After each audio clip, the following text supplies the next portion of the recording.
And we are going. Lovely stuff. Lovely stuff right here. Let's just check audio. Oh, we should be live now, which is pretty cool. Let's check audio. Lovely stuff right here. Yep. Audio's working. Brilliant stuff. So, hey guys, it's Skippy Killer or Kappa or whatever you want to call me, I don't know. And we're going to be doing some Uno. We are going to be carrying on with the map, the Uno map, where we are making Uno in Minecraft. Yo.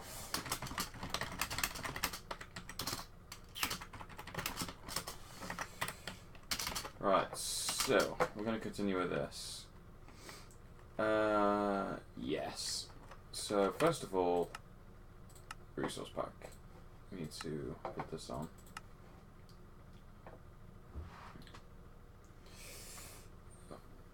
Come on, load. And there we get all of our beautiful textures, which I kind of may have accidentally deleted the Photoshop file for, so yay, we're stuck with them. Unless it won't be too hard to recreate the Photoshop folder. Now I've got these graphics, because it was mainly just drawing these that was annoying. Especially this. Circles are annoying as hell. And yes. So the idea today, what I want to be doing is making the places where the users are going to be.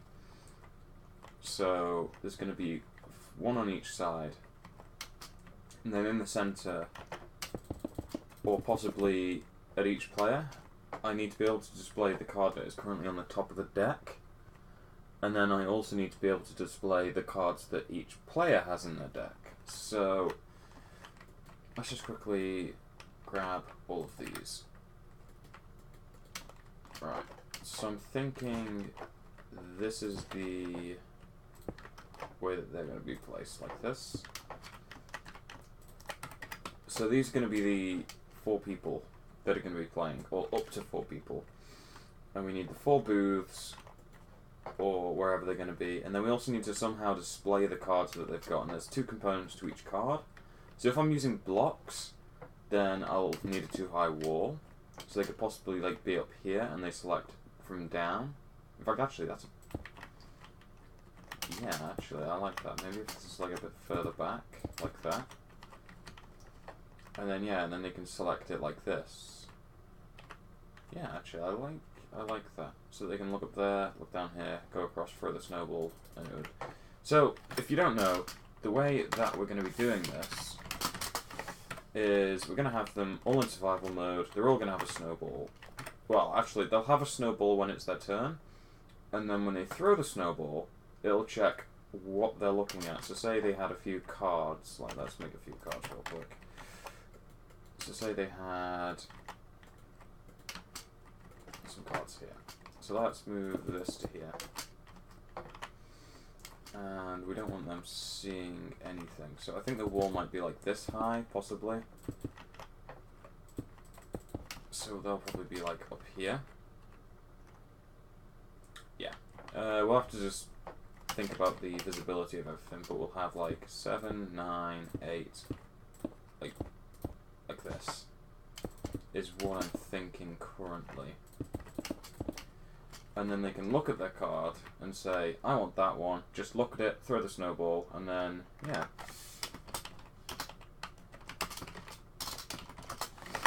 So that's what I'm thinking. We'll probably also have like some indication, like a particle effect, showing above what they're selecting, just in case my tracking isn't 100% accurate. So I think that's what we'll do. Yeah, the tracking would be like... actually, no, it would be pretty accurate. Let me just put some blocks over here. Oh, crap. That is not what I wanted to do. So, actually, the tracking would be fairly accurate. In fact, yeah. Okay. So, let me think. So if they're centered here, we can actually do all of the mathematics. to get it like this. So I think this is actually the way I'm going to do it. So let's get some more cards here, because I want to show a total of 7 cards. So that's an extra 2. Maybe they have like this in this direction, and then another 2 in this direction. So maybe this is the cards that they can see. And then on the end, there's also going to be... Yeah, this is why I need the other... This is why I need the Photoshop file again. So I'll have to recreate that at some point. But they'll have like arrows here, so that they can scroll through. And they'll be blank if they haven't got any more in that direction. But that's what I'm thinking. Like that, yes.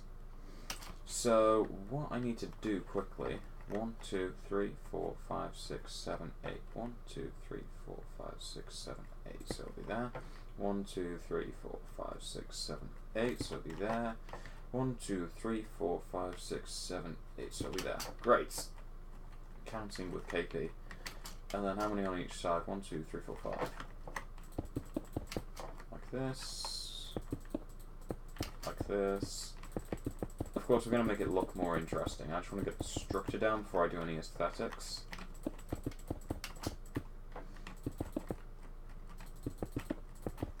Two, 3, 4, 5. And then 1, 2, 3, 4, 5. 1, 2, 3, 4, 5. So it'll be like this, I believe. And then the platform over there actually looked like a pretty good height. So that's like 3 above that block. So I can't see what he's got over there, which is good. And then no one should be able to see what anyone else has got. So I'm just thinking, if I do this... No, because then I'll be able to see other stuff. Right. So that's what I'm thinking. We could probably figure out some aesthetics right now. Like, what do we want to do here? Like, maybe something like this could look cool. Like rounded off corners or something. And then we need to decide where the current card that's on top of the deck, we need to know where that is. So we can do that. Right. So yeah, that's my current idea.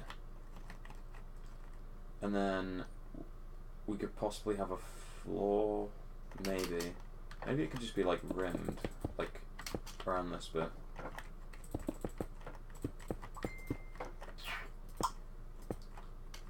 So let's get rid of this now.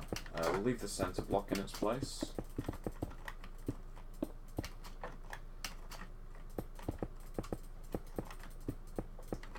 Like so.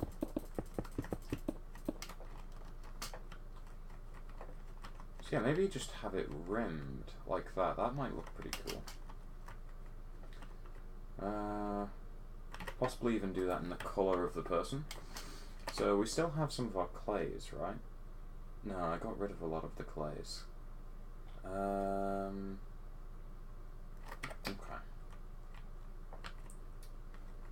So I didn't really think this through for aesthetics, because I've just gone ahead and used some of the most important blocks as the flipping... Okay, but we can work with this though. So maybe we don't need this. Maybe it would just look better. Yeah, actually, I think it would look better without. So if we had it like this.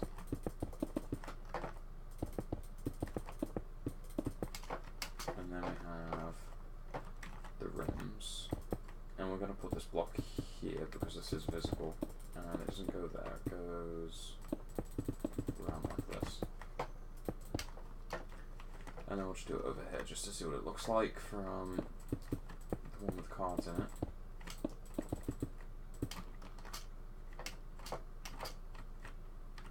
So yeah, I think that would actually do if we get rid of all of this around here. and then we can see the center pretty clearly as well. So I think that's what we're going to do.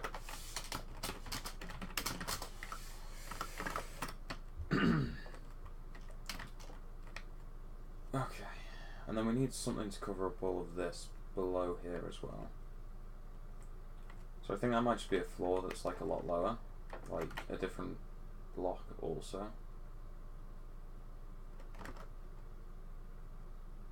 I have already thought about that, and also it's 7 cards. So what we did last time, Sid, for the decks is, let's quickly start this up. So we have all of the cards that are in a deck here, and then when we start the game, they get copied over there because we're using a spread player command to randomize it. So you have this, which is randomizing the cards that get selected. And then the decks are actually stored in this row. So say I want to add a card to the red person's deck, it adds it to the reds. And the idea is there is an armor stand here which tracks where they're looking. And if they have more, like, we'll be doing a command on the armor stand checking where they're currently looking for the first one, which is currently here. And if there is a card beyond that, we'll have an arrow over here, which will move the armor stand across, and then vice versa also. So basically it's like a tracking armor stand here that can move across, depending on what cards they have. And yeah, except that's red there, not this. And then we can just stop that. Lovely. No, I'm going to use a snowball. So we're going to have a couple... We're going to have 9... I think, yeah, 9 different command blocks checking where they're looking. And then when they throw a snowball, it'll activate a command based on that. And if they're not looking anywhere, then it will just give them another snowball.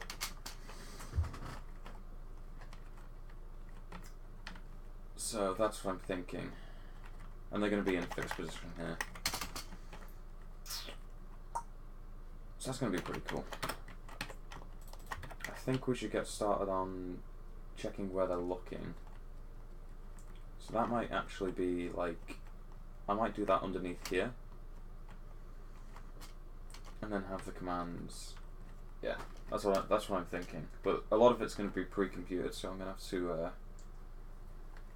either write a quick program to do it, or just do some grunt work. And let's pop these in also. So, I think I got the general layout of what I want to be doing today. I'm just going to pop this in. So, I think we can do one of a few things. We can either make it draw all of the commands here. Because I started in 1.11. Lol. Well, the 1.12 features seem like pretty cool. I could possibly make it in 1.12. Realms is updated to 12, isn't 1.12, hasn't it? I should probably develop it in 1.12. Yeah, you're right. Because I do want to mess around with the new command block features. They could be useful, actually.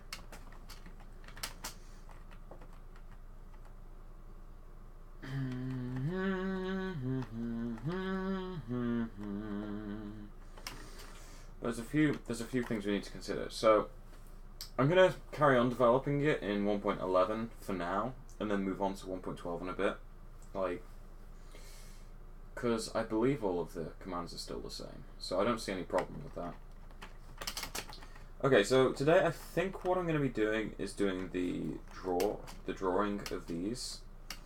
And when I say draw, I just mean check down there what's in the deck with respect to the armor stand, and then just pop it all up here.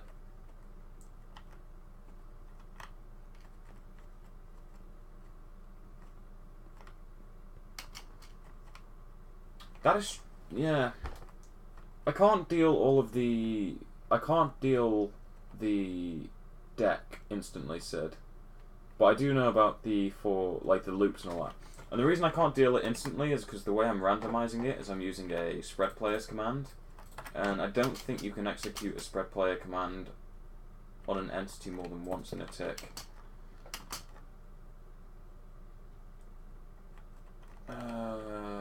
I could test that though. Yeah, let's test that now.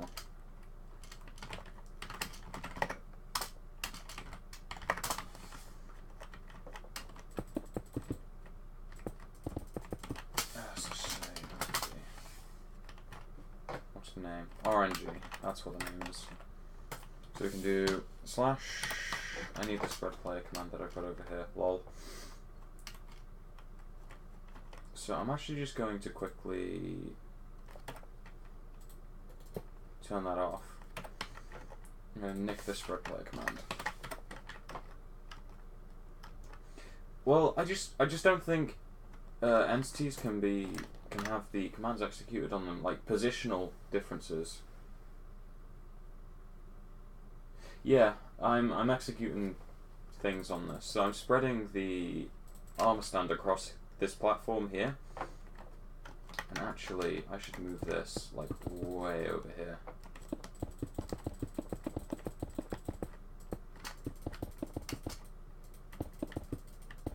Yeah, exactly. So the way that I'm randomizing it is there is an armor stand that's just being spread around this point.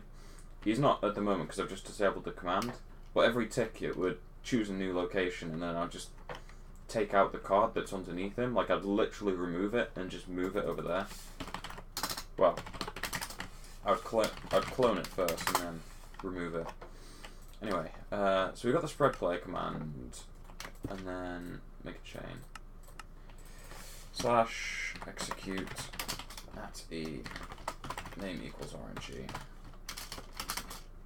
Set block.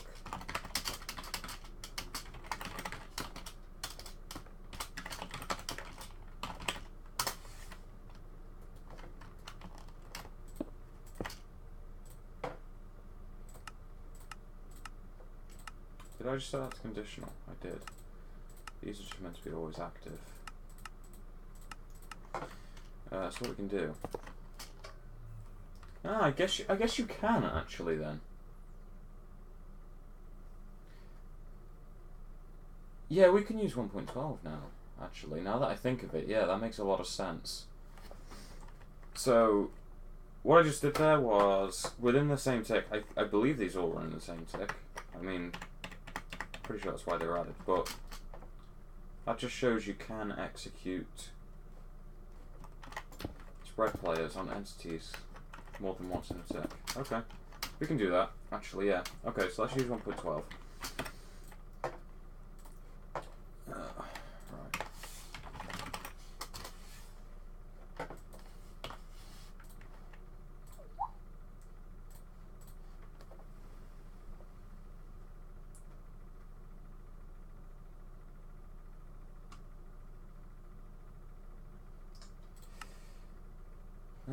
That's the wrong one.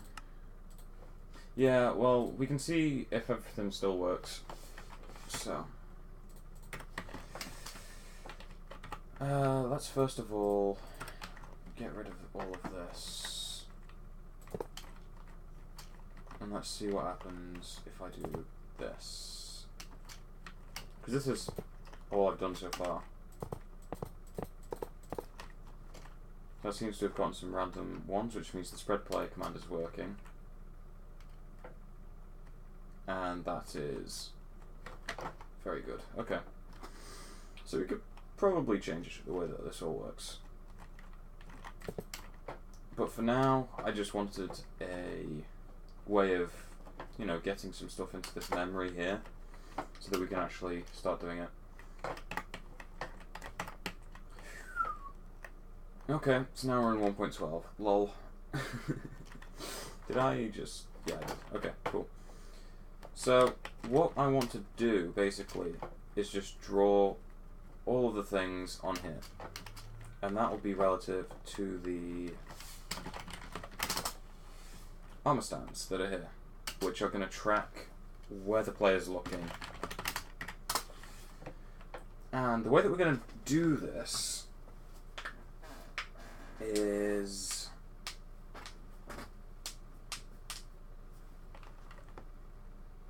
the way that we are going to do this is just a bunch of brute force. We're just going to do a bunch of cloning, I think. So we first of all need the blank.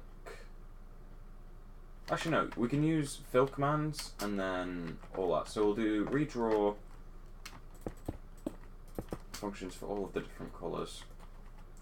Is this in the same order over there? And this goes blue, green, red, yellow. So blue, green, red, yellow. So the first thing we're going to do is fill all of the areas. So blue is the one that we're working on, so we'll do that for now. So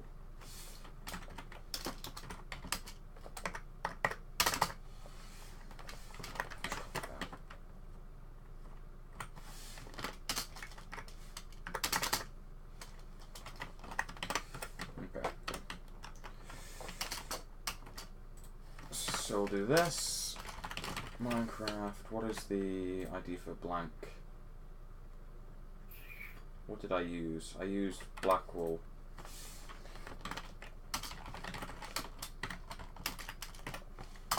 It should be that. Let's test it. Lovely. So now it's just a bunch of clone commands. And blue should be pretty easy. So there are actually no, we need to test. We need to first of all test if there is a thing there. So the first thing we'll do, actually,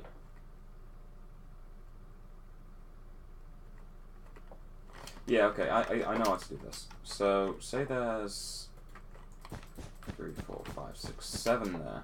Armor stand is here. Because the block underneath the armor stand is... I'll make these.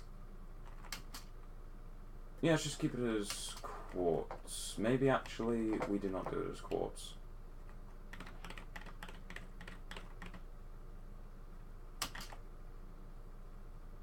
Yeah, we'll just do it as quartz. So, no, we'll do it as air. Slash... I didn't just get rid of one, did I?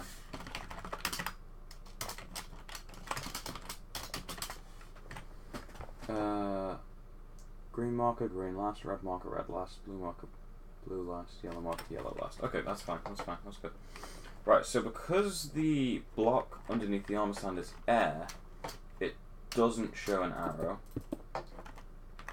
And because the block over here is air, which is relative to the armor stand, 1, 2, 3, 4, 5, 6, 7, 8 blocks, and then one down, over here is air, it also does not show an arrow over on this side, here.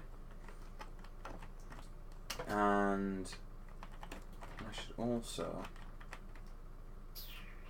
yeah, we'll leave it like that. So then if it's like this, and they have more cards, the one that's 8 across from here will have an arrow. And then if the armor stand was to move over, this one would no longer be air. So it means you can go back, so the arrow over here would appear.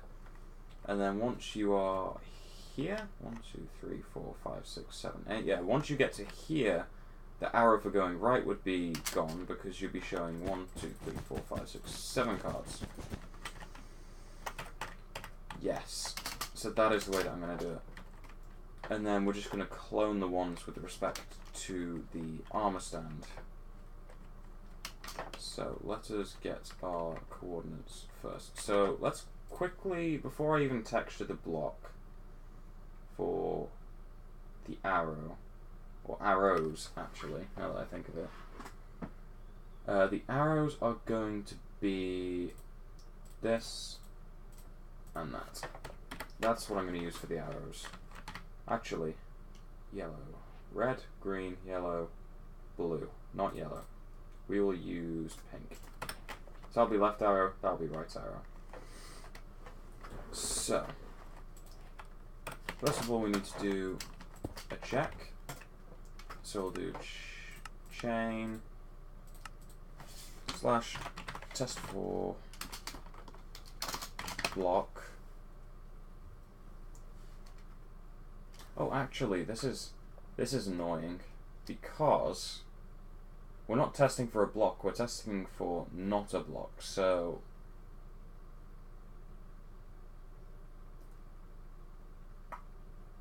that's annoying.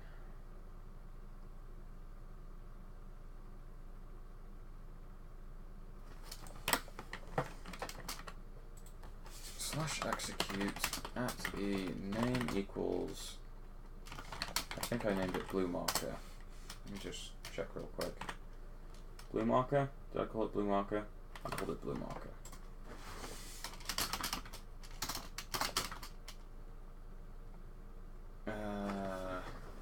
Name equals blue marker.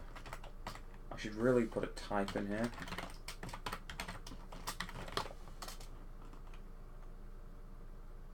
And then we're testing for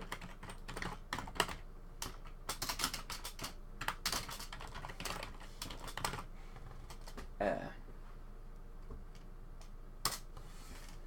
And that needs to be chain, always active.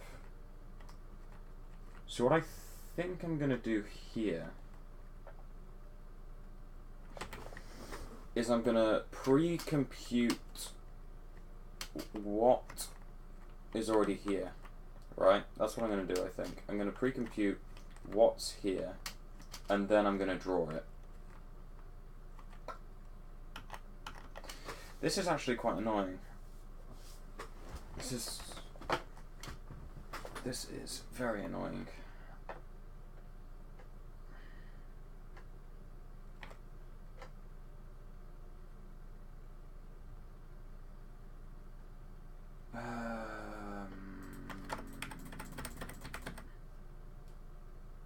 Okay, here's what I'm going to do. So there's going to be some command blocks on top of these. So this is going to be quartz. This is going to represent the left arrow. This is going to represent the first, second, third, fourth, fifth, sixth, and seventh card. And then this is going to represent the right arrow.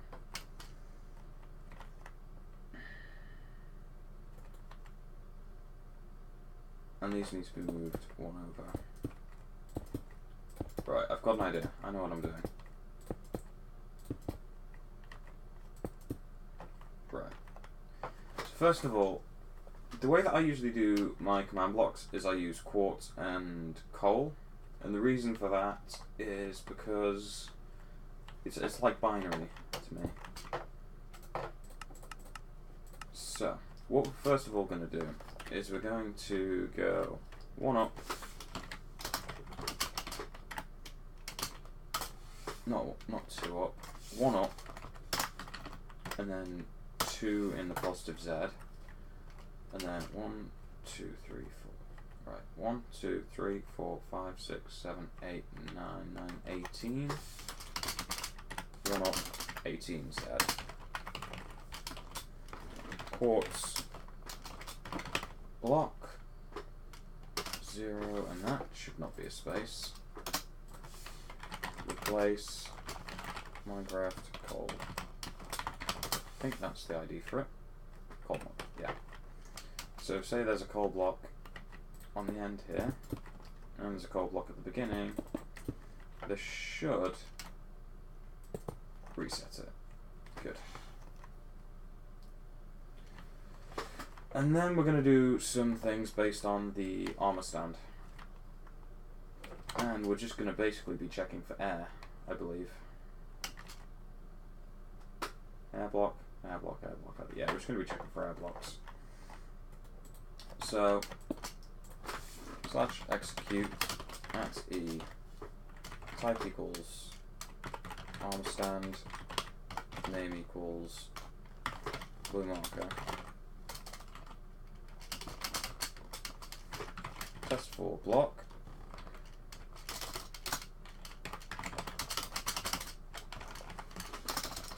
It's going to be -1. Minecraft air.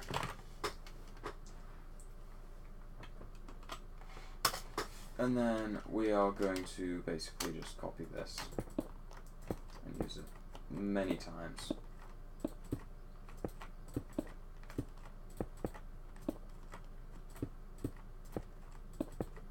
But then we're going to add some offsets. So it's going to be adding 1 to the Z every time. So this will be 1, this will be 2, this will be 3, this will be 4, 5, 6, 7, and finally 8. And now we're going to run some commands based on that. It's going to be very simple. Conditional /set block Minecraft whole block.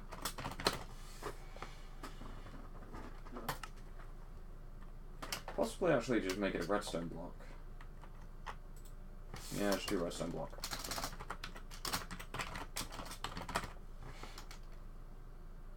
No, it is coal block. It is coal block. I know what I'm doing now. And then we're just going to copy this.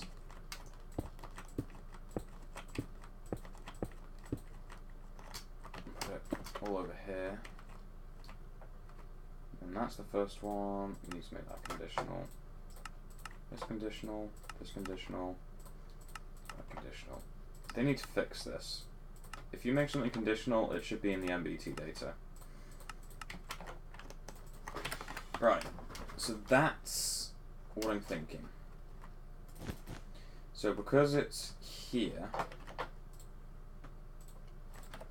I'm going to run this, and you can see those other things. So if I get rid of 2 cards here, there we go. So that's what I want for all of the different pairs.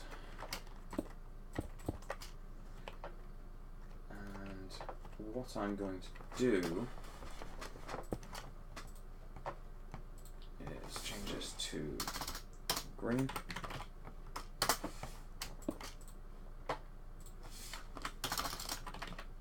Red and yellow.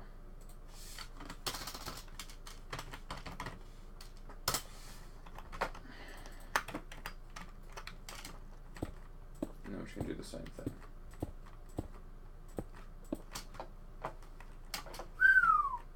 So this would be 1, 2, 3, 4, 5, 6, 7, 8. So, if you don't get what I'm doing, by the way, it's so that when we go through this, we can then replace all of these quartz blocks with redstone blocks, and then execute commands based on those. And these need to be conditional.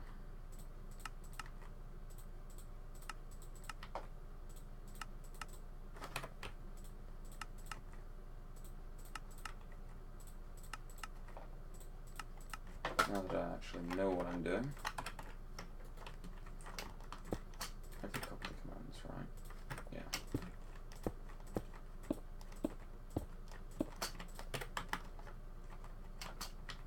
That's going to be 1. This one's going to be 2. This one's going to be 3. This one's going to be 4. This one's going to be 5. 6, 7, and 8.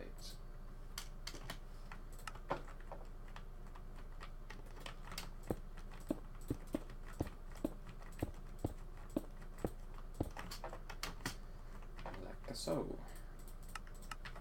You know, one thing I said I was going to do was make a programming language that could be then reinterpreted as a schematic. So I'd make a compiler for it that would make it into a schematic and then run it as command blocks. That I would love to have right now. It'd be so much easier. 1, 2, 3 goes there.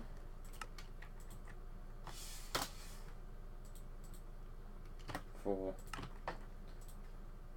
And also something that could debug command blocks. That would be cool because command blocks are an annoyance to debug. 7, 8. Alright. And then we just 2, 3, 4, 5, 6, 7, 8, 9. And then set all the conditionals.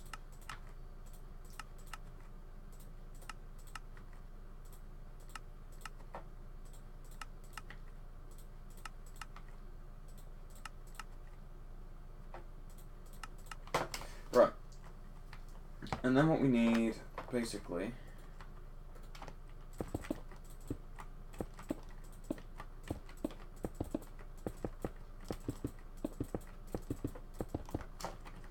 is if we just test this, these should all be the same as what they are, which is good. Let's add some more. Let's add some more to them.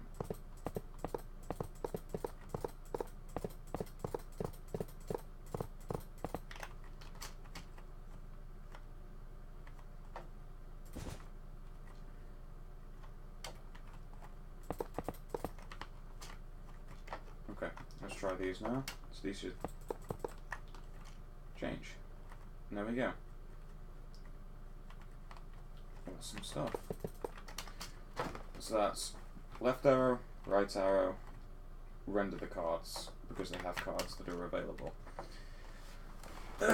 Right. And then we need a command at the very end that just goes back and replaces all of the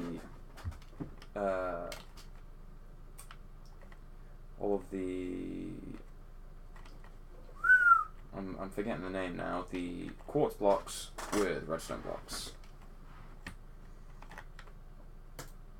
So we need to first of all know the relative position. So this is 1, 2, 3, 4, 5, 6, 7, 8, 9, 18, 17. So I'm going to do slash fill 17 minus 1 redstone block 0 replace Minecraft quartz block. And I believe I accidentally, right, let's test that. So if we do this, it should theoretically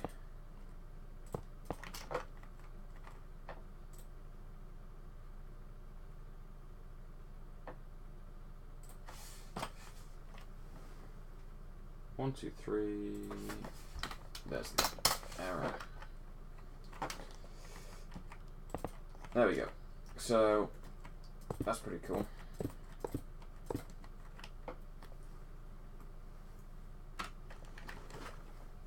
And now a few things that we want to do.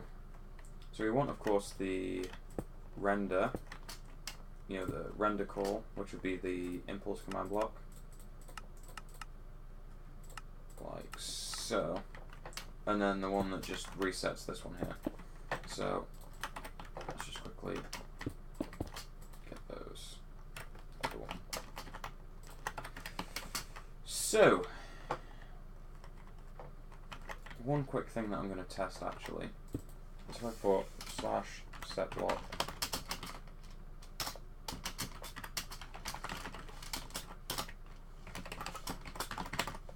if I put this here,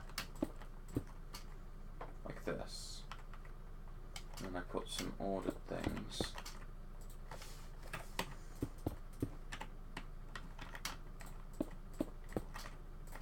/say 1, /say 2, /say 3. If I do this, will this execute all of them? It does, yay.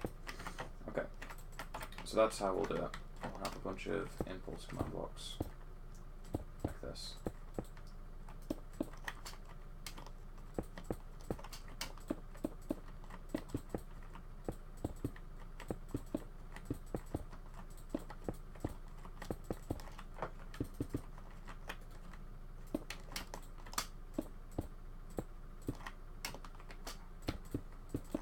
And there we go. That is how we shall do it. So you should see for a brief second. Yeah, that's pretty cool. I like that. And now we can start cloning things up there. So what did I say the blocks are going to be? It's going to be this and that, isn't it? So for the blue, we're going to be filling these two here. So let's just /fill, and then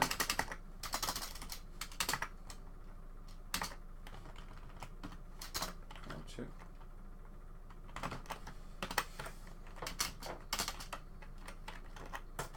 /fill. Oh, I already did that. Well, with. And then the ID is 3.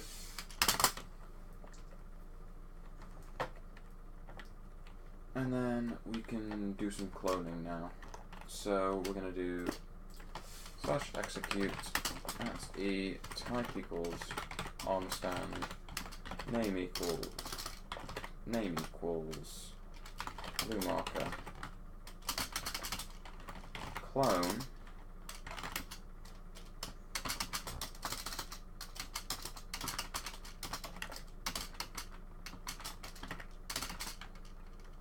to the first coordinate there. Right, so let's test this. If I do that, that should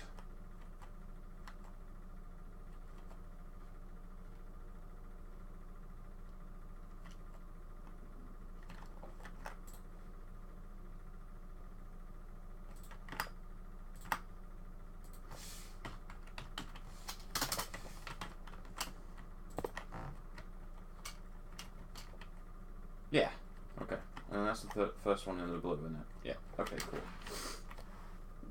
And then we just need to copy this command block and do a few things. 1, 2, 3, 4,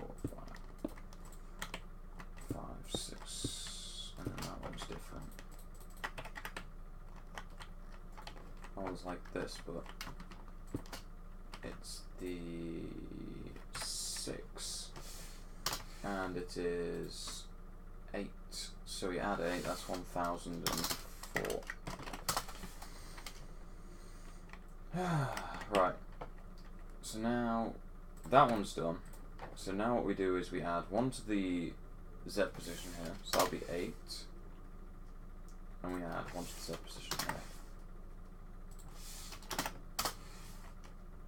This will be 9 and 3. This will be 1004.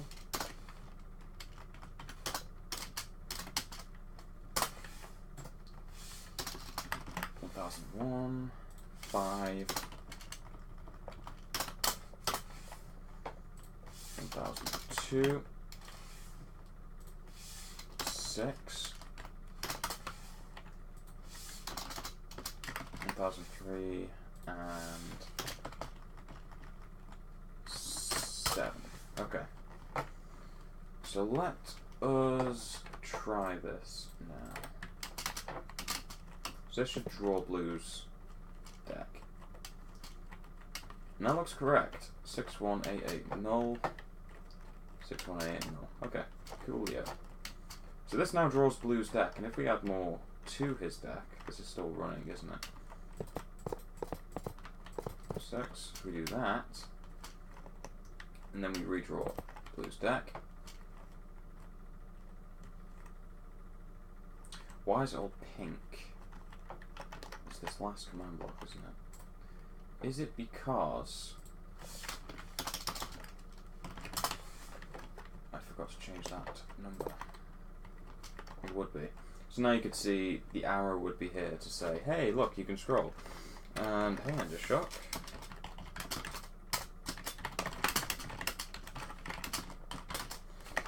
So, we're now drawing the blue deck, and we can do similarly for the other decks. So now we know that this system works for actually drawing the deck and the arrows. So now I say we go a bit behind the scenes and we make the arrows in Photoshop. So let's get ourselves Photoshop open. Hey Maxu, how you doing? So I kind of accidentally deleted the file, so I'm gonna have to I'm gonna have to drag in this and make a new graphic. So let me get my graphics tablet. Right, so let's have a look. We need the pencil tool. And we need a new one of these. Right, 1 pixel. And then we need it to be default. And swap the colours. Thanks, man. Okay, so here's what I'm thinking. I think it's probably going to be best to do it like something like this. How does that actually look? Actually, yeah, that's almost perfect. If we just like move it over 5 pixels, see what that looks like. Yeah, I like that. That was actually quite easy. So we'll render this out as a PNG. I believe I rendered the rest out as PNGs also. So save as PNG. Not Pixar PNG, silly. And we shall call it right. And then all we need to do is, if we transform, flip horizontally, and then vector tool. Why is it in alt mode? I want my vector tool, thanks. And I believe it was like that, wasn't it? What did I do for this one? It was like just over center.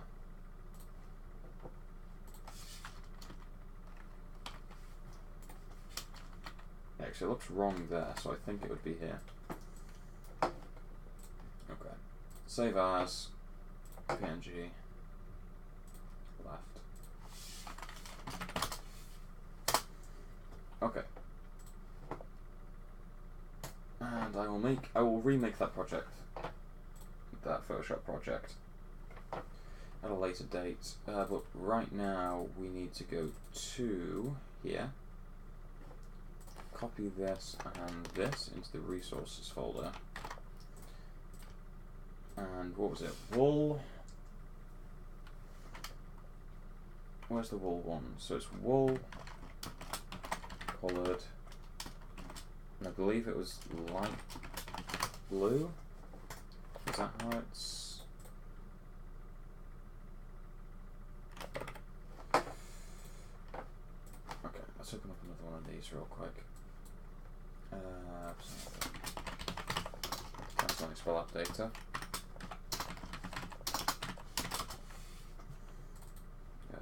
Resource packs. Uno pack. No, because I took all the blocks out of this. So let us go to Sydney's. Textures, blocks. Wool.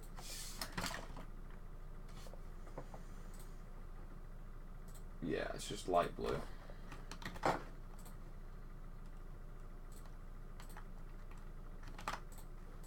And then we also need the pink.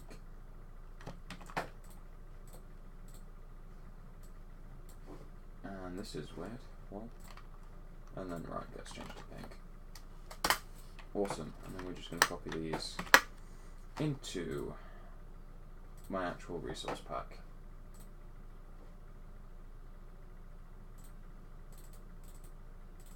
Textures, blocks. There we go, lovely. And now we're just going to quickly reload the resource pack.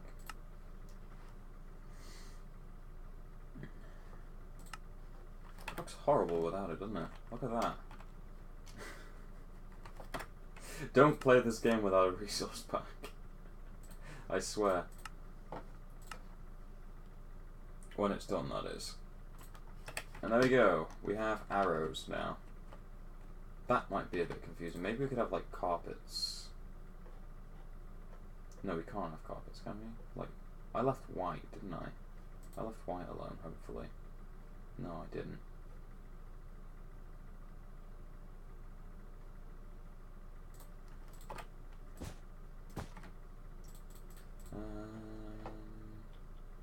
Slabs? We could possibly do like slabs or stairs or something. It's like this.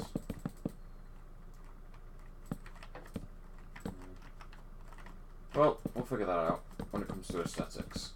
We'll put something on top for definite, because that just looks wrong there.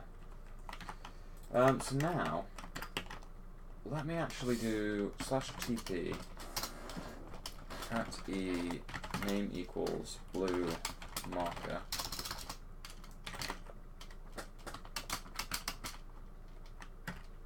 One in Z.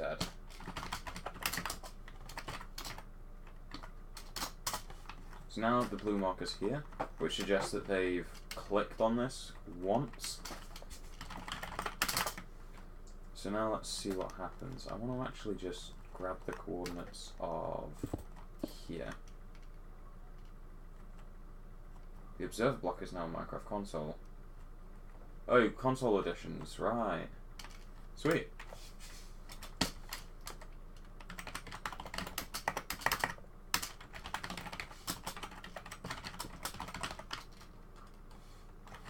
That is not how you spell redstone. Right, let's grab this. So now if we redraw this, pretend that we've clicked this. And then it gets put across like that. And then if we TP marker and then 0 destroy.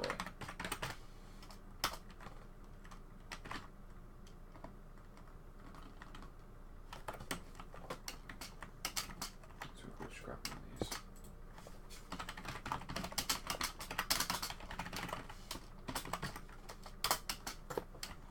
And then do this.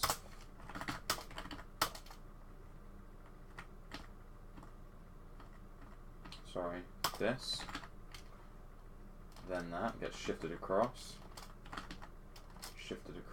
and then we've hit the end. We've hit the end, so the arrows don't show anymore, which is brilliant. That's exactly what we want. So that's the idea I've got there. Let me quickly. Yeah, let's just finish. Let's get rid of everything for now. And then if we actually redraw this, it should just go blank. Except for the arrow. Oh! Right. I know why. This one... Oh, which one is it? Is it this one? Here.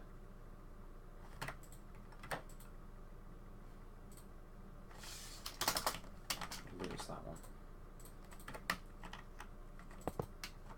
No. Oh crap, what is that?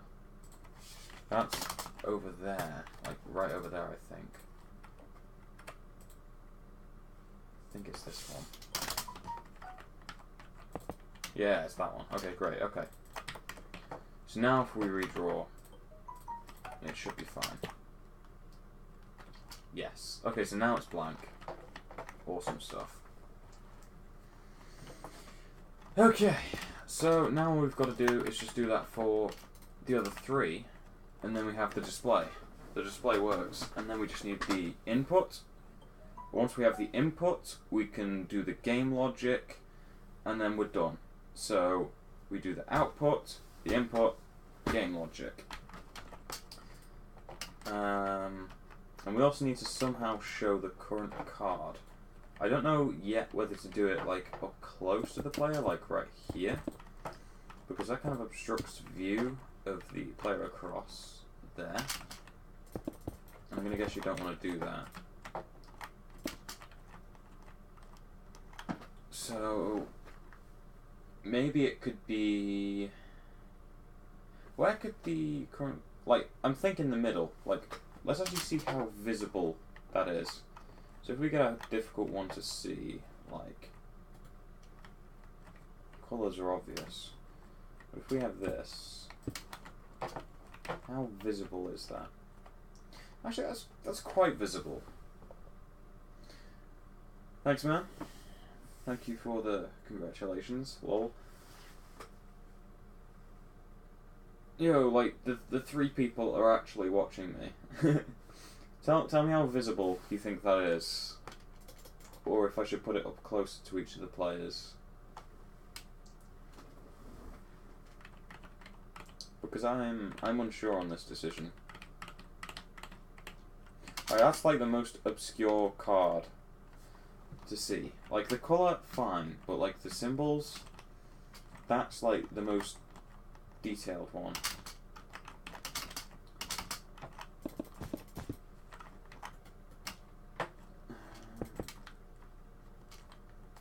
Yeah? Hey Tito, I didn't see you join. Right, I think I'm just going to do that then. Possibly a bit higher though. Like, up here. Yeah. That's how I'll do it, I think. Right there. So that'll be the current card. And then these. Okay.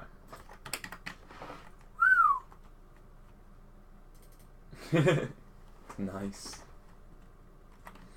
Right, so I think the rest of this is just lots of grunt work. So I guess we get started. We've already done the arm stand stuff, so I don't think we need to do any of that anymore. Oh, except for the middles. Yeah, except for this. We need to do the arm stands for there, but for these two ends, we don't. Right, so let's see, which one are we doing next? The green. So have I done this in order? Blue, green, red, yellow. I've done it in anti-clockwise order. Lol. So blue is done, display-wise. Let us do green. So we need a few coordinates. I think I should actually put this in a text document. So let me just get a new window. Not a new file, a new window, please. New window. Let's close this one. So I've just got a window open on my other screen, which basically is going to help me get this. So for green, red, yellow. So green goes from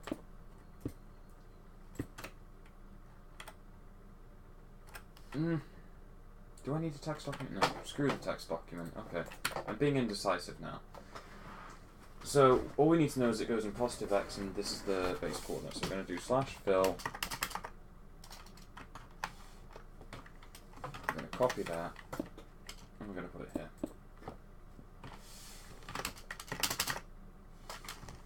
And that is all I need. Now, where did I put it in these?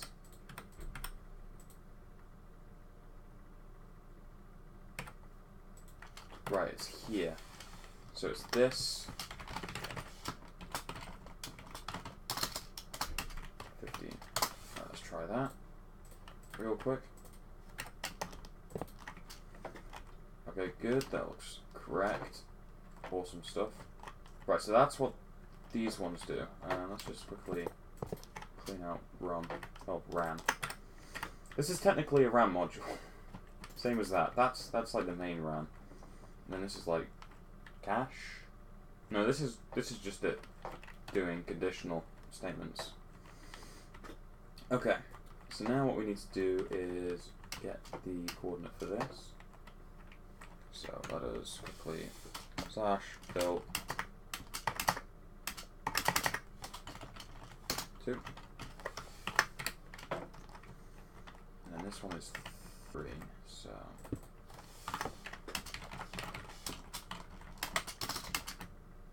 3. And then we need to add 8 to the x, I believe. So this will be 2004.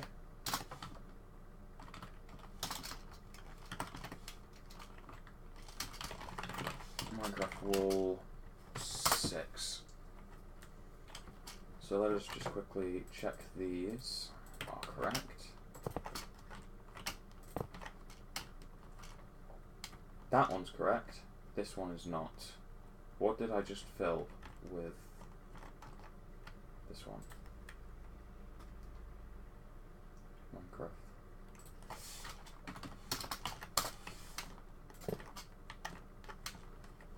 Okay, cool. We have arrows. Arrows work. Alright, I've taken the bin out. Nice. Okay, so the next thing that we're going to do is I'm just going to copy this command real quick. And instead of being blue marker, it's going to be green marker. And we're going to use the new coordinate that we have here. And that's going to go here. And instead of adding to the Z this time, we're going to be adding to the X.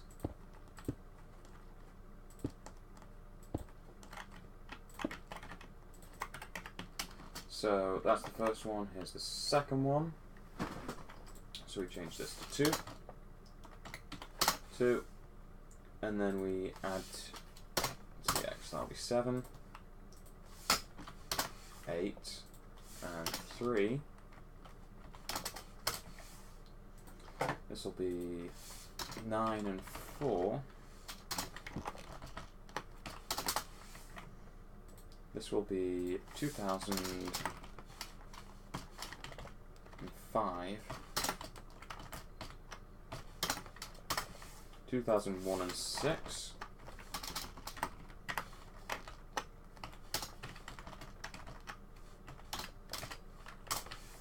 2002 and 7. Right, so let's test this one. So let's go start, and then we're going to put some into the greens hand. 3, 4, 5. Let's try that.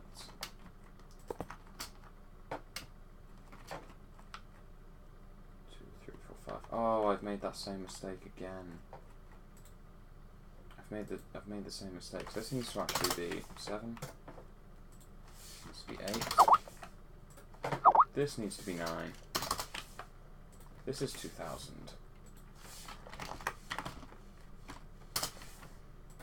This is 2001. This is 2002. And this, finally, is 2003. So now we should have no arrows and 5 cards. It goes blue, red, yellow, red, green, blue, red, yellow, red, green, 08325. Oh, wait, no. 08335, 08335. Okay, so that's good. Let's add some more cards and check that the arrows are working. And I won't do this for any of the other colours. I'm just checking that the way that I've copied it is correct, so that I know for next time. And yeah, the arrows are now working, so that's pretty cool. That's pretty cool indeed. So now what we've got to do is do it 2 more times. I'm also getting... is it difficult command blocks? It's not very difficult, per se. It's just you got to think it through before you do it. Once around, I'm just getting some messages real quick, so let me just check these.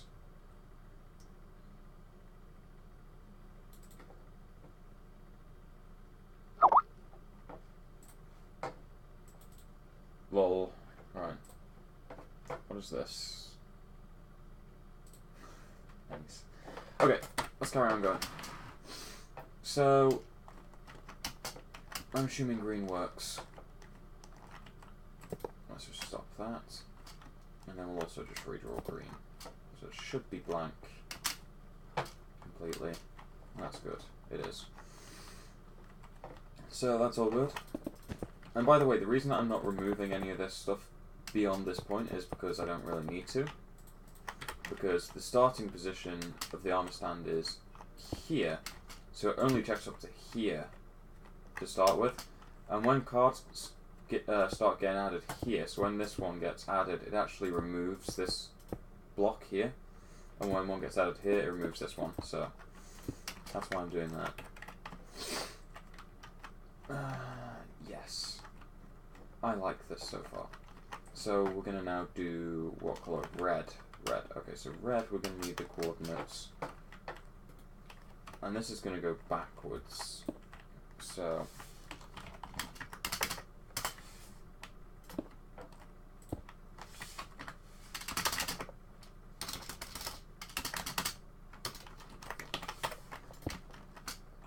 so this is going to be red coordinates that go in here. No? Here. Minecraft Rule 15. Okay. Awesome sauce. And then we're going to start with accidentally taking a screenshot. And then we're going to start with this. Slash... Oh. Yeah.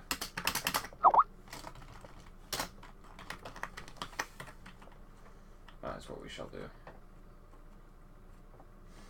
Command blocks. Command blocks aren't too difficult. It's just there's a lot to know. Once you know it, it's not difficult because you can manipulate anything that you want within the game. You can set up like literal physical memory. Like this is memory, and if you know how to manipulate it, then that's fine. It's just you just gotta think through it. And you just gotta know. You just gotta know lots of commands. Like fill and test for, set block, fill, test for, block, test for block, know your scoreboards. Like scoreboards are extremely useful. And then knowing block IDs also. Because kind of think like blocks are your memory. And scoreboards are also memory, but to have a scoreboard I believe you need an entity. I'm not sure if that's been changed, but that's definitely how it was. Let's just quickly make sure I have actually done that right. Let's make that there. Let's check. Yeah, okay, that's cool. I did it right.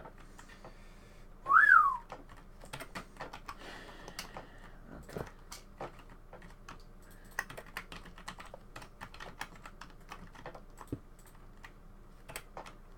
Nope.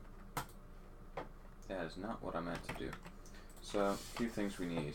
We need to grab these coordinates. And we need to subtract a z. That is what we're doing. We're subtracting z. And then we also need to change it to red marker.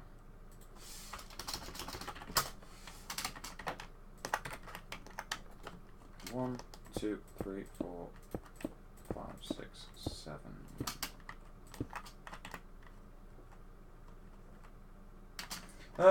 So scoreboard. Let me quickly run you through a scoreboard.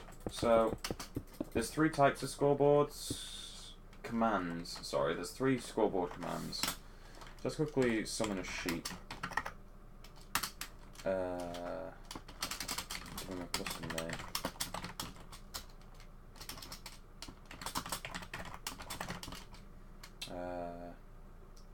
Jeff. We'll call him Jeff. Okay, so this is Jeff. And we're going to make a scoreboard using objectives add. So we're going to add a new scoreboard objective, and we're going to call it score, for example. And we also need to call it. We also need to tell it that we're just going to edit it using dummy, because there are other types of scoreboards. And then what we can do is scoreboard objectives set display sidebar score. Right. So now, if someone gets a score, like scoreboard players, so this is how you alter people's scores of these scoreboards. Scoreboard player add, so you've got add, set, and remove. So I'll just do add score Jeff, or is it add Jeff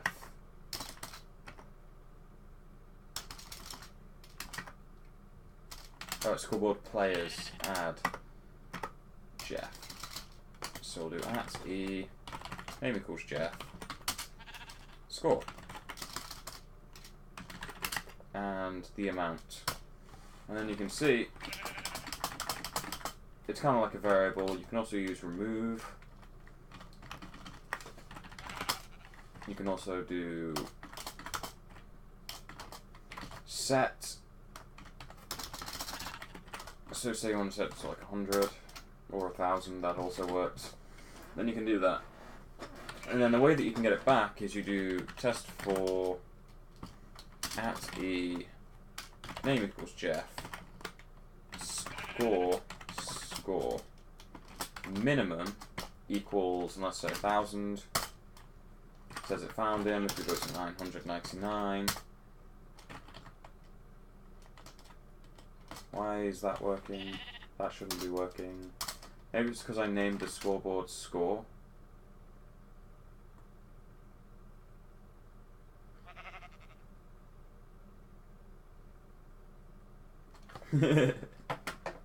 Well, but yeah, I think it is just because I called the scoreboard score. Like, that was a pretty stupid idea. But yeah, if you look up scoreboard objectives, and then you've also got scoreboard teams, so that's what I'm using to colour people. I'll show you that in a second. Scoreboard objectives, remove score. Right, there we go. Get rid of you. So if I go back to here, you can actually see that I'm white at the moment, and I need to fix these colours because I've messed up the colours. So if I just take this off for now, for explanation's sake. There are 4 teams. One's blue, one's red, one's green, one's yellow. And you can see if I walk into the yellow's place, it adds me to the yellow's team. And you can also set team's colours, so that's how I've made the name go different, and that works in chat as well. So if I go like that, it's red. That's green. That's blue. So you can see, you can set colours of teams, you can also set like PvP and all that. I don't know all the stuff, but that's all of the scoreboard. It's basically variables for specific players, and then also teams, so you can put people in teams. Scoreboard, teams, leave. Okay.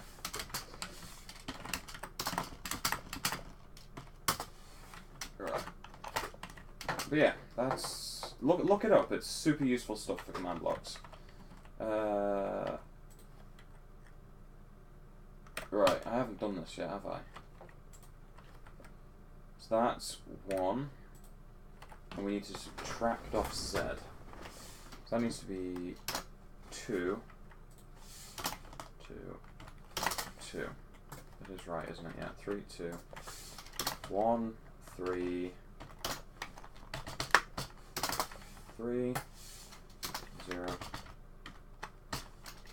4, 4,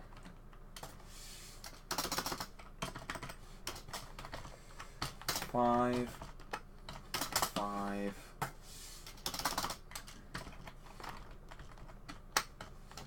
6, 6, oops, 7, 7. And then we need to find the new coordinates for this. So that's over here. Turn my resource pack back on because I'm an idiot.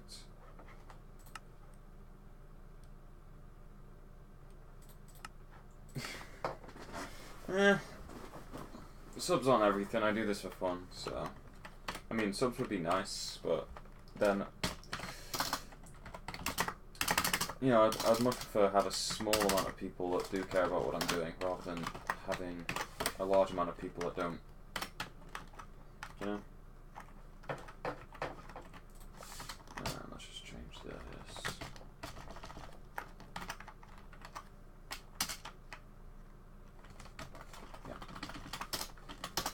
Alright, let's check that arrow works.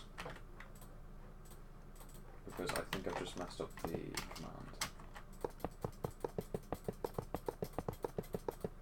That should do it.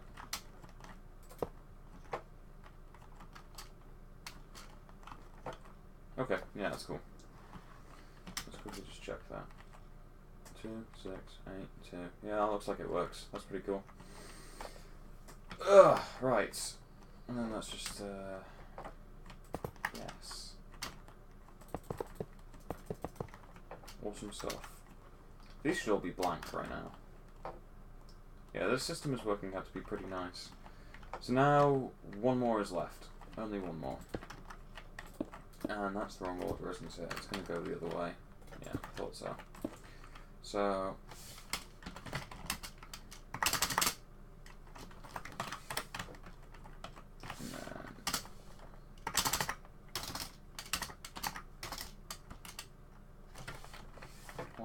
Why are you doing this? Ah, that's why. Okay. I'm just being an idiot, that's all. Yellow. 15. So that should fill that area. Lovely. And now, there's only a few more things that we need to do. And that's this row of command blocks, and then... yes, and then we're going to be pretty good. So we've already got quite a lot of stuff here. This is like a lot better than my first attempt. I think doing it on stream kind of gives me more of an obligation to actually do something.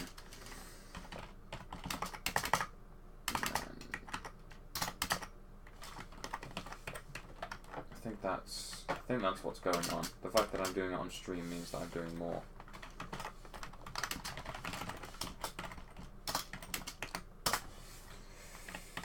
And then this one here.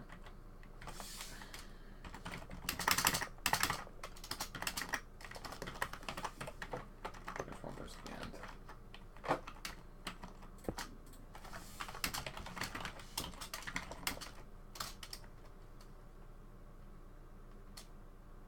Okay. Let's quickly just test these. 1, 2. Awesome stuff. Right. So, last one now. Bear with. It's almost finished. Yellow. It is yellow that we are doing here. And we need the first coordinate, which is going to be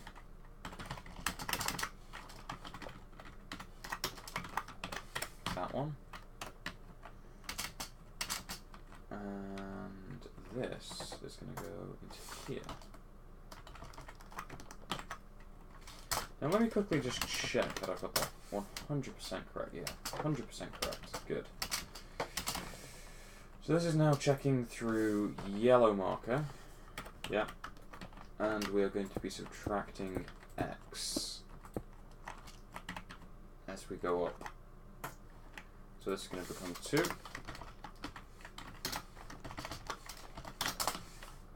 This is going to become 1. So that becomes 3. 0. 4.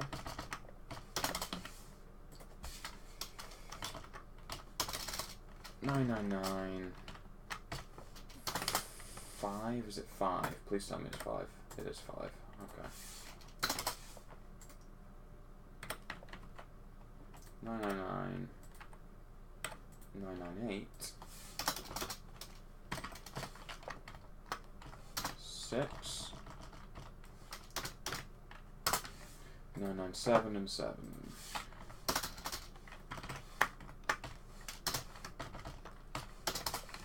Okay, coolio. So let's just draw a bunch of random sets. So start, that'll load it into RAM. 1, 2, 3, 4, 5, 6, 7. 1, 2, 3, 4, 5, 6, 7. 2, 3, 4, 5, 6, 7. 1, 2, 3, 4, 5, 6, 7. And that should have exactly 7 in each of them. That is good. And then we just redraw them. And that is instantly wrong. That one's correct. That one's correct. That one's correct. This one is wrong. So what is the problem here? They're all quartz, including the one that shouldn't be quartz, which means that leads me to believe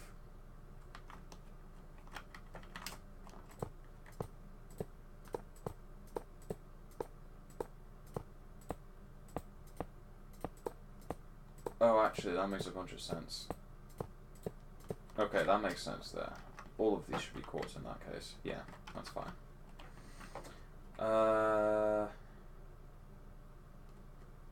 Why didn't these work?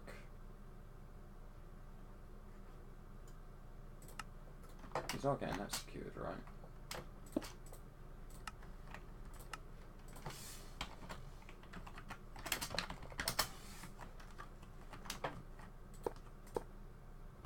That is not how you're supposed to say.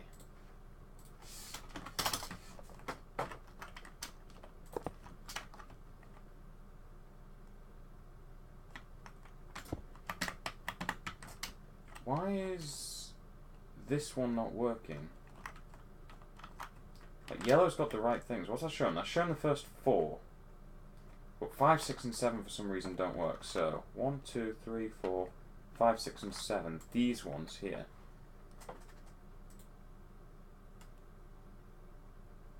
5, 5.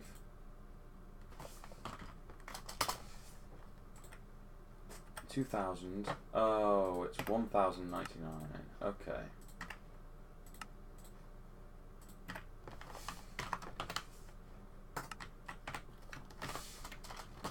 Let me quickly go get rid of these.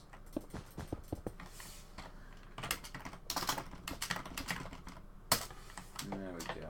Okay.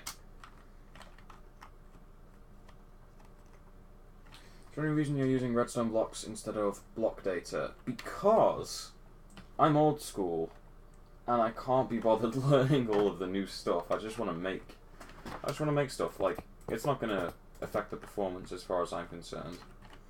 And for that reason, you know, it's just a bit of fun. I'm just making a map. And hopefully I get to play it with some people afterwards, you know?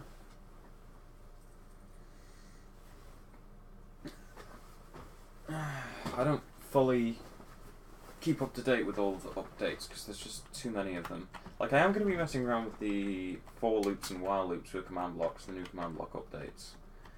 Because those are interesting. I'm going to be using those. apart from that, no. I just can't be bothered learning all of the new stuff. Because I understand how all of this works, so... Yeah. I mean, it's not going to affect any performance or anything. Like, using blocks... It's, like, I don't see why it's any different. It's still relatively quick. Right, anyway, let's get rid of all of that. Oh no, I didn't... No, screw it. Right, so now I need the system that detects where you're looking. And this will be per team as well. So there will be 9 command blocks in a row. They're going to be repeat command blocks. There's going to be 1, 2, 3. Right, 1, 2, 3, 4, 5, 6, 7, 8, 9. It'll look a bit like this. And there are people messaging me on Skype. Why?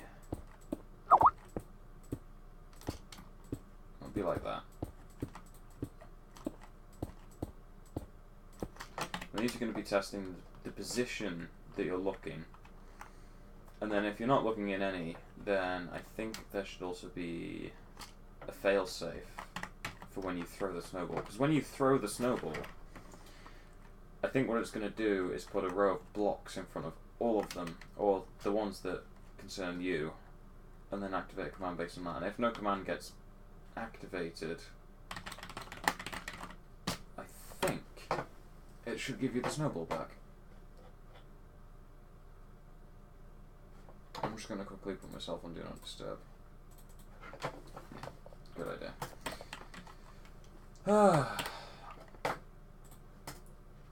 Yeah, so that's a bit of an inside joke. Lol. Right. So, yeah, I'm definitely going to be using this setup, so I might as well just put in the command blocks and comparators and all that kind of stuff.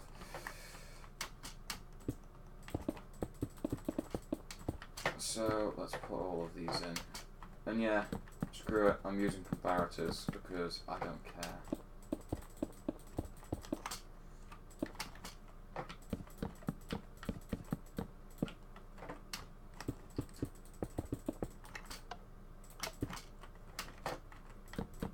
People are going to look at this map in disgust. But oh well, I don't care. We can just continue playing, having a bit of fun. Right, so that's the way that's going to work. And then we're going to have just some blocks that appear and activate some command blocks that are here. Like that. That's how I'm going to do it. So blocks are just going to appear there and get rid of themselves pretty quickly. So, how are we going to do this? And the answer is rotations. So, given that you are like right in the center, what we can do... Okay, so where actually am I? Slash TP 2000 105 986 and 00. Right.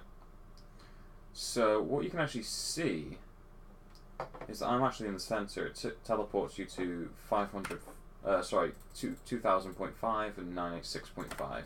So we're like right in the center of this block. And that's where I'm going to be constantly teleporting the player whilst the game is going. So they can't move from this spot. Which means we can actually figure out the angle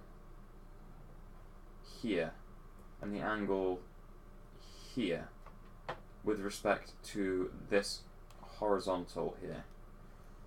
And using that, can you see right here, this negative 44.4? We can calculate the exact point there and the exact point there and figure out the in-between. Because what you can do, test for player, that's key, and I think it is RX, RY, RxM and RYM. I believe it is these properties. So let's try this. Just leave one. Right, unknown command, test 4. Oh, it's just test 4, isn't it? I'm an idiot. Right, and then if we teleport ourselves again to this point. Found me. There you go. So if we make the scope a bit broader, so I think the minimum should be first. With 1.13, according to Dinnerbone, coordinates will need a 0.5 if you really want a place to be in the center of the block. Simply the whole number will teleport them to the X. Yeah, I did hear about that. So I will be using 0.5 because it just makes it all simpler. Right. So now what you can do is say negative 45 and 45. And then RY, sorry, no. RY should be negative 90 and 90. And then negative 45. So why is this? Lol, badumtis. So this one goes from minus 90 to 90. That's quite obvious. And this one goes from negative 45 to 45. So is it just that I've got my R's and Y's and M's mixed up? Let's try that, actually. Yeah, I think it would be, due to the way that rotation works in games. X and then Y. Can't find me.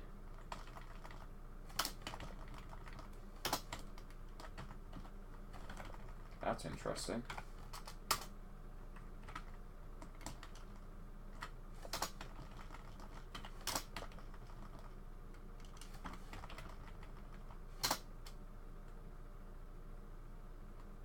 Wait a minute.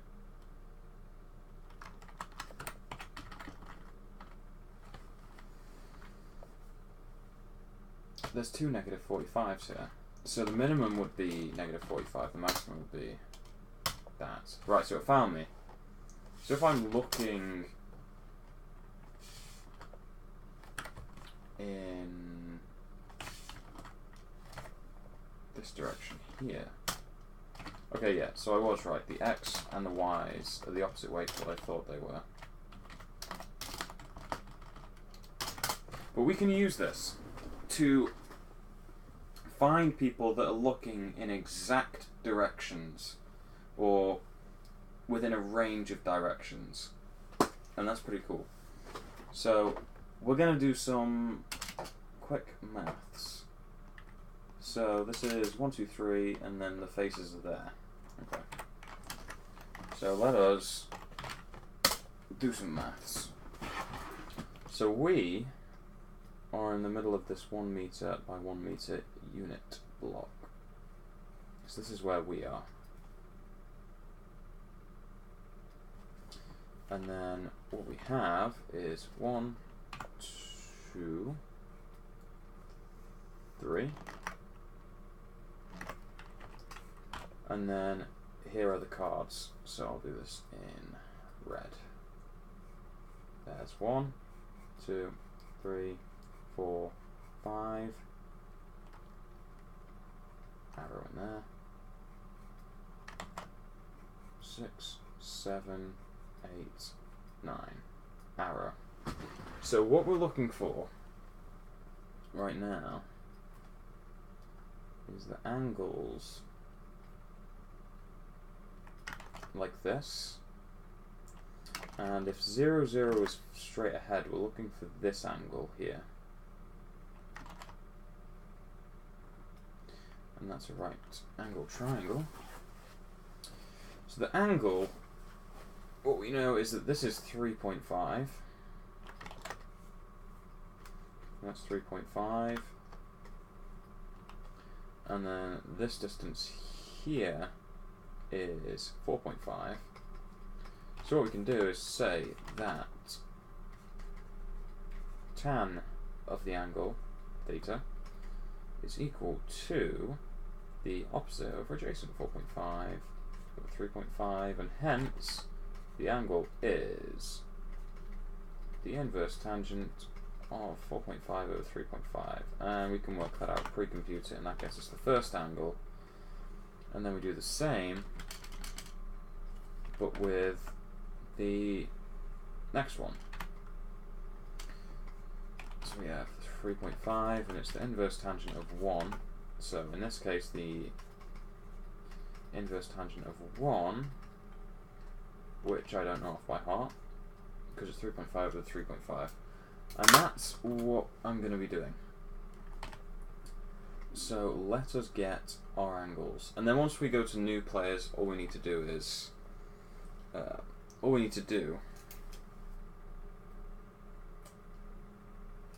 actually, this would be negative. This would be negative. So after we got that, all we need to do is rotate all of them by 90 degrees. So let us get this. So what we need is the we'll have x, and then the inverse tangent of x on 3.5. That is what we will do. So we have 4.5, 3.5, and these are negatives actually. 2.5, negative 1.5, negative 0.5, and lovely! Windows is screaming at me. Incorrectly, by the way. If you don't know about this, my Windows is actually activated, but it's not activated for my desktop. It's activated for my laptop, so it keeps screaming at me, saying that it's not activated. 1.5, 2.5, 3.5, 4.5. 1, 2, 3. I'm expecting 9, 10. 1, 2, 3, 4, 5, 6, 7, 8, 9, 10. Yeah, 10. So, now all I need is a calculator, which I do have one in my bag. And I say we should probably do this to maybe 3 decimal places. So the inverse tangent of a value, so we'll start with negative 4.5. Negative 4.5 on 3.5. So we're going to do this to 3 decimal places. So we're going to get negative 52.125 degrees. Actually, do it to 2 decimal places. And then we'll get negative 3.5, so that's negative 1, that's negative 45. Negative 2.5 is minus 35.54 degrees. Hey, Annie, how you doing, boy? Negative 23.2 degrees, because rounding. Negative 0.5 degrees. No, sorry. Lol. I'm being an idiot. It's not in degrees. 8.13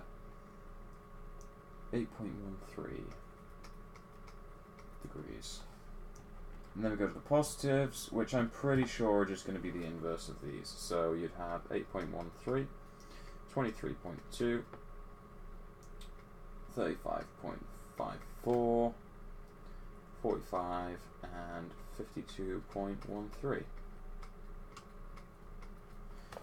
So those are our angles. And these, Annie, are the angles that we need for testing where the player is looking. So we're going to be stood in the middle of this block, and we need to test the Y rotation to see which of these cards they are looking at. So we have that corner, that corner, that corner, that corner, that corner, that corner, that corner, that corner, that corner, and that corner. That's 10 in total. We have 10 angles. So that can go away now that we have our angles.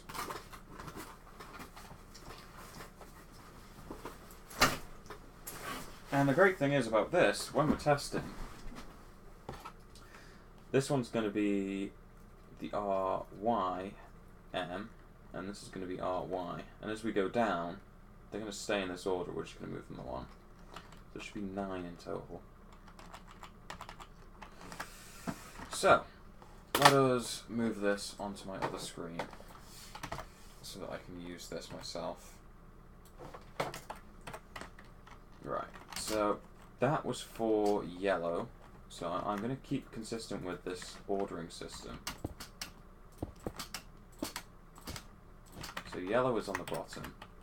So I'm going to do slash test4 at p team equals yellow ry m equals negative 52.13, and then ry equals negative 45. And then I'm just going to copy this across here.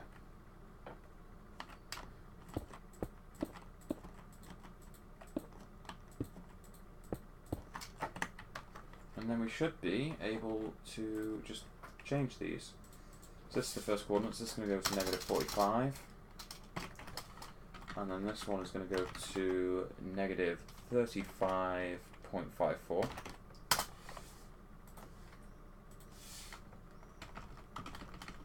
Uh, 35.54 and 23.2. This will go to 23.2. And what's one underneath that? 8.13. Negative 8.13. And I'm guessing positive 8. Yeah, positive 8.13. 8.13. And what's after that? It's 23.2. 23.2. And whatever's after that, which is 35.54.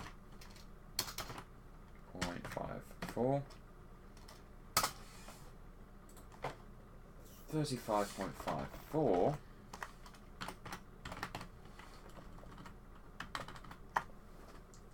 and 45, and finally 45 and 52.13. And there we go. So these are all not correct. These all need to be always active.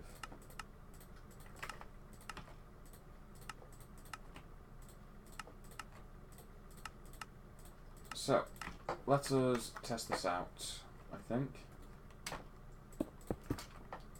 Impulse, need redstone, let's say 1. And this is actually going to be down on this end. I just realised a huge mistake.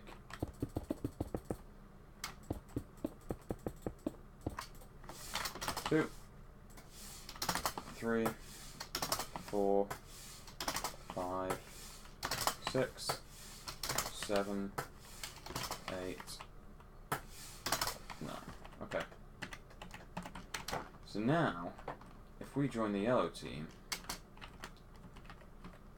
and we're looking at the 5th one, slash scoreboard teams join yellow me.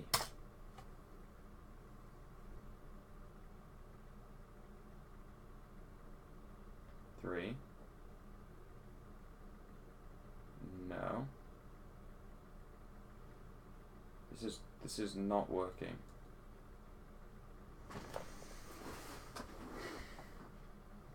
Is it based on... No, it's definitely RY. 1. This should say 2.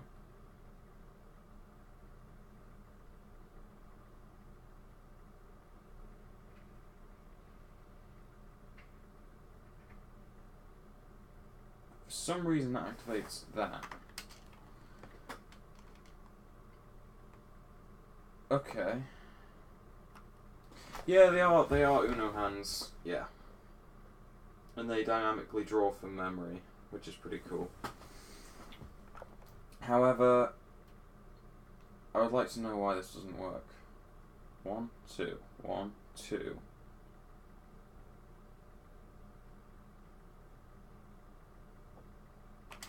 Have I messed up the coordinates somehow?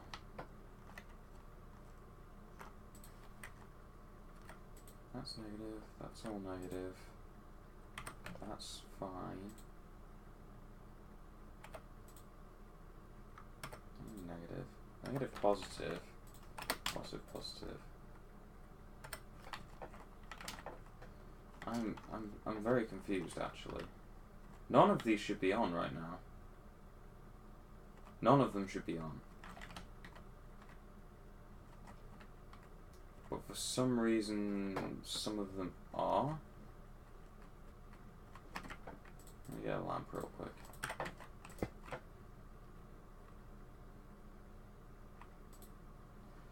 Is it because RY is meant to go before RYM? Is that it? Possibly? Have I just mixed up RY and RYM?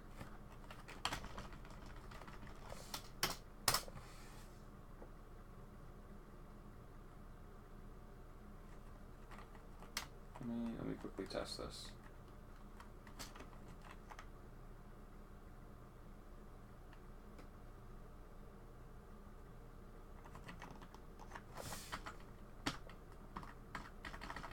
Is it because I wasn't teleported to the right spot? 1. 2 for some reason activates both of them. Why does...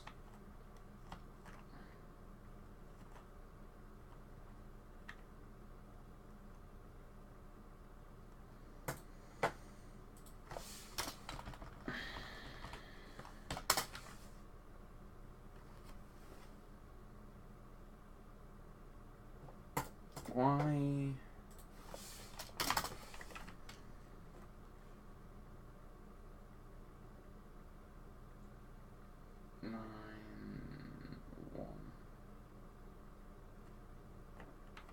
Okay, I'm confused. Let's do some oh, fudge.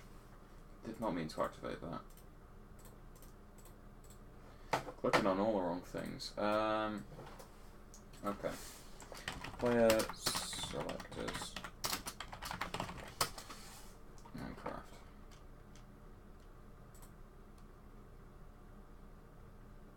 Alright, let's do this.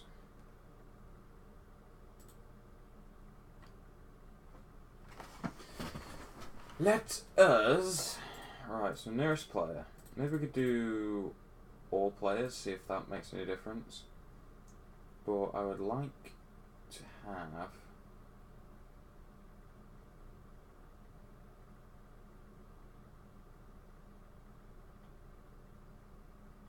horizontal view. So we'll do minus 52.54. I don't really care what that is. And then minus 45.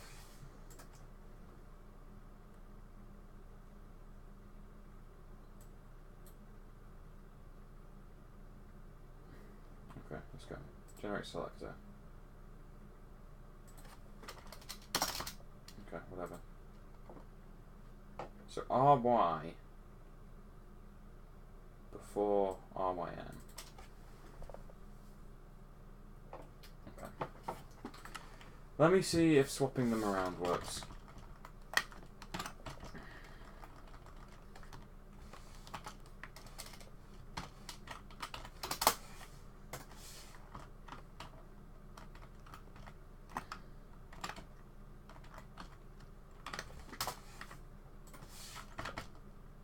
I don't see why it would. Oh, there's plenty of reasons why this would work. But it's kind of annoying if this is the reason it doesn't work.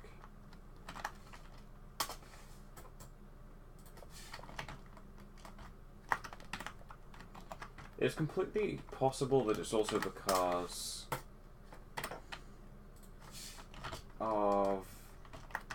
because it's not checking for the block. I also make it at A because I know for a fact that there can only ever be one person on a team. So in this case I can use the at A selector if this doesn't fix it.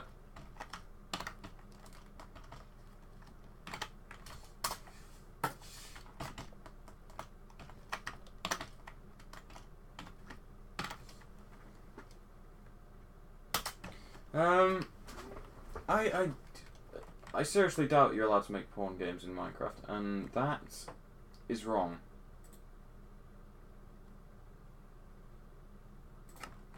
Why is that like that? TP. Right. It breaks on 3. And also 2. Is this just... Is it because these aren't always active?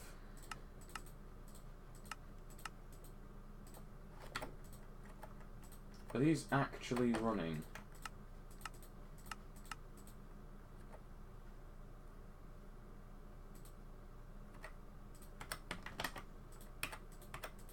They seem to be running.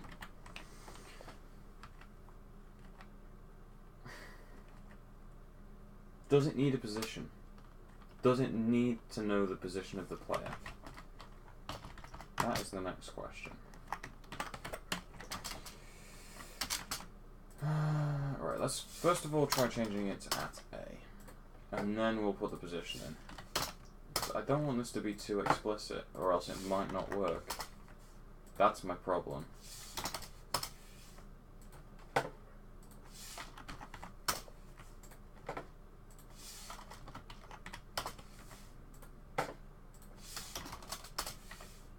Maybe I should put team afterward, like the rotations. That could possibly be a problem.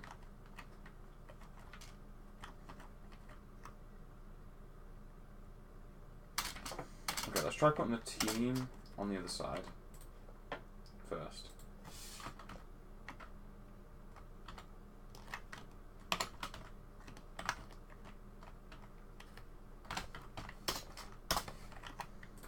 Let's get rid of this.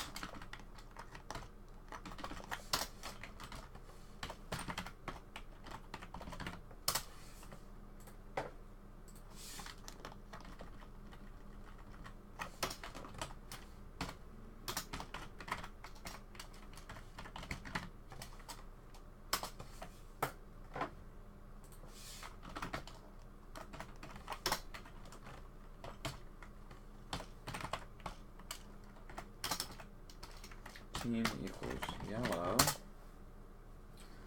So I can type, man.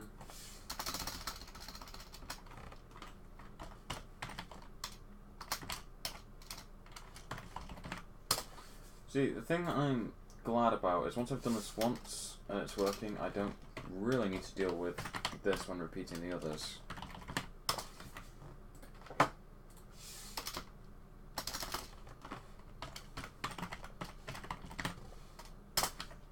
Yellow. Team equals yellow.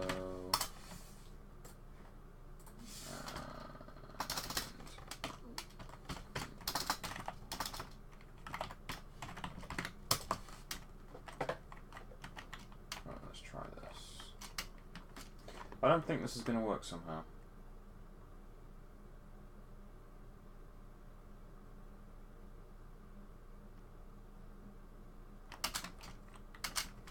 Does it maybe not like decimal places?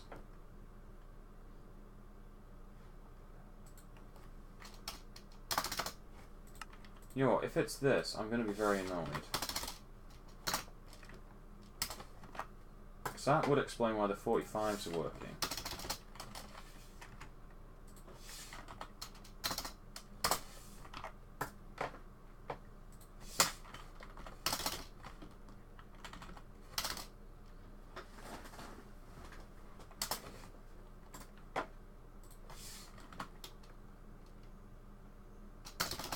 Ah, no, it was position that you could use decimal places with. You could use decimal places with position. I'm not sure if you can do it with angles.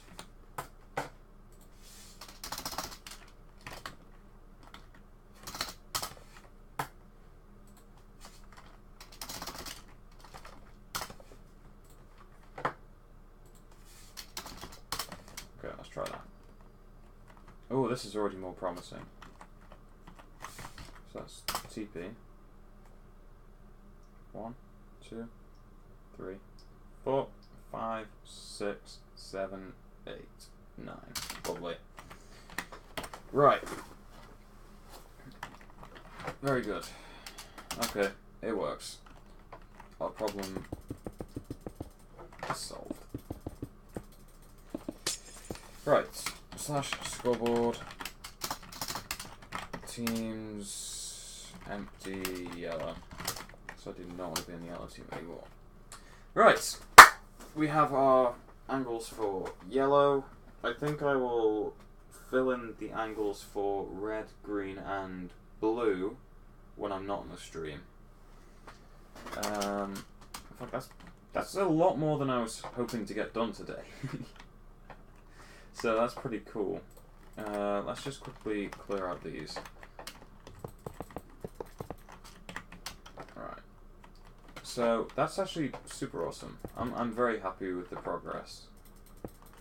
I think next stream, if I stream, I probably will stream it. Because I'm keeping these archives unlisted. So I can remember like the build process. I could probably release them at a later date. But what I'm thinking is put in the coordinates, not the coordinates, the angles, and then next stream we can work on actually doing the game logic. So once we have the angles, we can actually use that to execute some commands that say, I want to place this card, and if it can't place that card, it won't. And if it can place that card, it will, and it'll pass the turn to the next player. And if it's not your turn, it just won't let you select the card anyway. So next stream will be... So last stream was the RAM. This stream was output and input. So now we have those. We'll probably still have to do the snowball bit. And then next stream will be mainly game logic. But it's getting close to 2 hours now. That's been a long stream. And we've accomplished what looks like not much. We've accomplished this. But boy, there's a lot of commands in here. Oh, yes. But yeah, so I've had a lot of fun. Maybe we can work on aesthetics at some point as well. Anyway, I guess I'll catch you guys later. I'm going to end the stream now, so... Bye-bye.